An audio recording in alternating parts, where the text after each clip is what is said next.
Dans un monde où chaque jour devient plus incertain, des familles luttent pour garder ce qu'elles ont de plus précieux, un toit au-dessus de leur tête. À Marseille, Sarah et sa famille se battent pour rester dans la maison qui les a vus grandir, ce lieu de souvenirs et d'attachement profond. Sarah, son mari, et leurs 2 enfants sont attachés à ce quartier de Marseille. Mais leur stabilité, cette vie qu'ils ont construite, est aujourd'hui menacée. Avec la hausse des loyers, des factures qui ne cessent d'augmenter, et des dépenses alimentaires qui explosent, leur quotidien est devenu une véritable épreuve. Comment, dans ces conditions, garder l'espoir de rester chez soi? On a dû tout revoir, tout réduire, confie Sarah d'une voix empreinte d'émotion. Les sorties en famille, les petits plaisirs du quotidien. Même les courses sont devenues une source de stress. On vit comme en apnée, chaque jour à la recherche de moyens de tenir.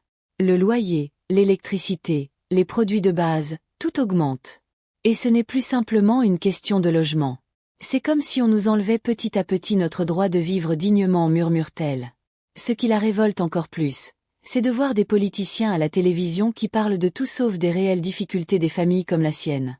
On entend de belles promesses, mais rien de concret pour nous aider. Elle se souvient des scandales récents, de certains élus épinglés pour avoir détourné des sommes astronomiques en argent public, des milliers d'euros dépensés pour leur confort personnel. Eux, ils ne s'inquiètent pas pour payer leur loyer. Ils ne se demandent pas s'ils pourront nourrir leurs enfants le mois prochain. Mais Sarah et sa famille résistent, même si cela demande de nombreux sacrifices. Ils recherchent des aides, coupent l'électricité, réduisent les courses et comptent sur l'entraide du quartier. On partage ce qu'on peut, entre voisins.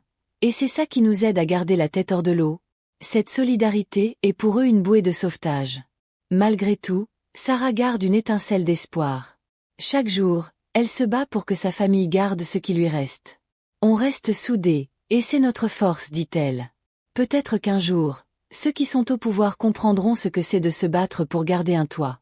En attendant, on résiste, ensemble. Cette histoire m'a été demandée par une de mes abonnées, Sarah, de Marseille.